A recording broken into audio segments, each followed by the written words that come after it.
ترکی England ہماری جماعت گئی تھی، تو میں قونیہ گیا، وہاں ہماری تشکیل نہیں تھی، لیکن میں نے کہا وہاں مولانا روم کے دربار پہ حاضری دینی، تو وہاں سے 900 کلومیٹر دور تھا، تو ہم فلائٹ لے کر گئے۔ اوہ میں حیران، دنیا میں پہلا مزار دیکھا جہاں ٹکٹ لگا ہوا تھا، 20 لیرہ، 20 لیرہ کا مطلب کوئی 900 روپیہ، 45 روپے کا لیرہ تھا بھی جب ہم گئے۔ تو دنیا کا واحد دربار دیکھا، مزار دیکھا جہاں ٹکٹ لگا ہوا تھا، اتنے لوگ آتے ہیں، اور حیرت کی بات ہے کہ غیر مسلم زیادہ تھے، مسلمان کم تھے، عورتیں مرد، اور وہاں کھڑے ہوتے ہیں، باقاعدہ ان کی ڈیوٹی ہے کہ وہ، چونکہ ہمارے مغرب کی عورتیں ہوتی ہیں بیچاری، بہت مختصر لباس ہوتا ہے، تو ان کو وہ دیتی ہیں پورا عبایا دیتے ہیں، وہ عبایا پہن کے جاتی ہیں، سر سکارف پہن کے جاتی ہیں، پھر دوسری طرف سے نکلتی ہیں تو اتار کے ان کے حوالے کر دیتی ہیں۔ تو انہوں نے، ترکی والوں نے اچھی خاصی کمائی بنائی ہوئی ہے۔ تو وہاں حاضری ہوئی تو مجھے یہ شعر یاد، شمس تبریز بھی ساتھ ہی، ان کی قبر ساتھ ہے، وہاں بھی ہمیں لے گئے۔ مولانا روم بڑے علم والے تھے، لیکن وہی خشک علم تھا جس میں کوئی معرفت کی چاشنی نہیں تھی، سوز و ساز نہیں تھا، سوز و گداز نہیں تھا، عشق و محبت نہیں تھی، خالی قیل و قال تھا۔ جیسے آج قیل و قال نے ہمیں توڑ کے رکھ دیا، مسجد سے بھی نفرت کی وہ ہوا چلی کہ فرقہ واریت کی آگ ایسی بھڑکی کہ روزانہ لاشیں گر رہے ہیں، نہ مارنے والے کو پتا ہے میں کیا کر رہا ہوں، نہ مرنے والے کو پتا ہے مجھے کیوں مارا جا رہا ہے، اور اس کے پیچھے ممبر پر بیٹھنے والے کو اللہ کا نہیں پتا، اس کے اللہ کا رسول کا نہیں پتا۔ اس نے یہ، اور خاص طور پر میرے بر صغیر میں اتنی نفرت ہے کہ ایک دوسرے کو سلام بھی نہیں کرتے، مصافحہ بھی نہیں کرتے، ایک دوسرے کے پیچھے نماز بھی نہیں پڑھتے، انتہا ہو گئی ہے نفرت کی۔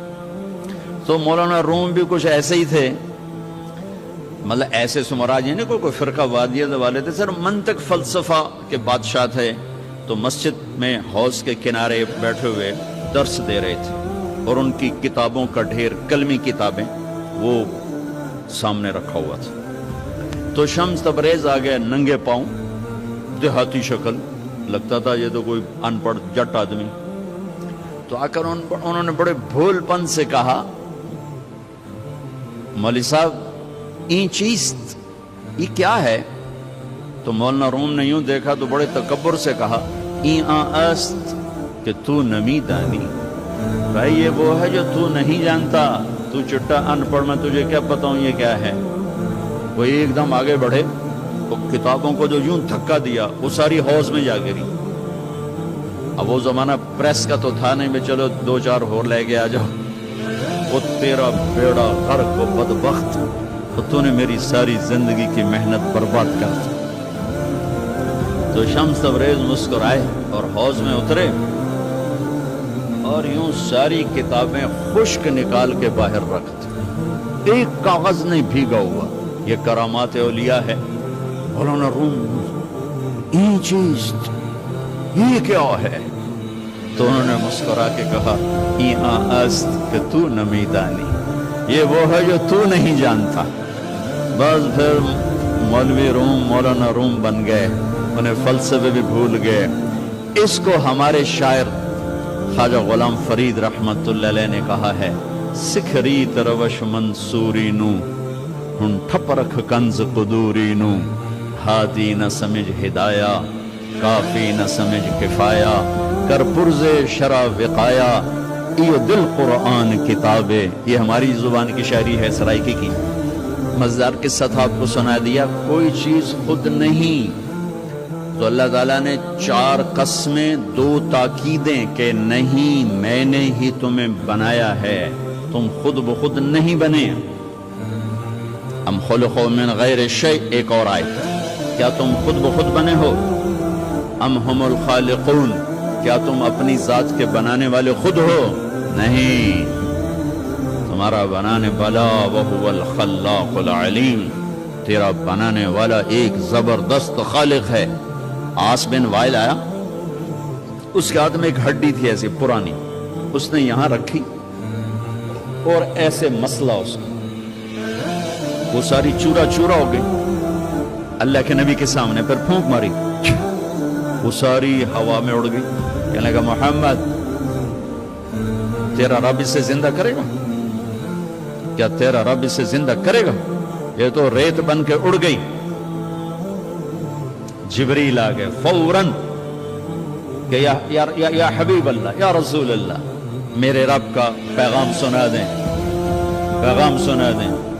اولم یر الانسان انا خلقناہ من نطفۃ فاذا هو خصیم مبین.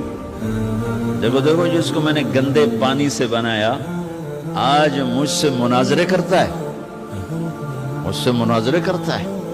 وضرب لنا مثلا ونسی خلقہ، اور مجھے مثالیں دیتا ہے کہ اسے کون زندہ کرے گا، اور اپنی پیدائش بھول گیا.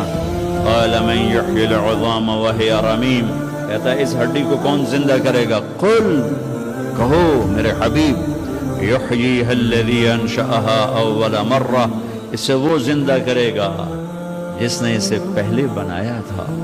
وہو بکل خلق علیم، اس کو پتہ ہے میری مخلوق کہاں. میرے رب کا علم تو دیکھو، کتنے انسان چورا چورا ہو گئے اور کتنے ہم چورا چورا ہونے والے ہیں.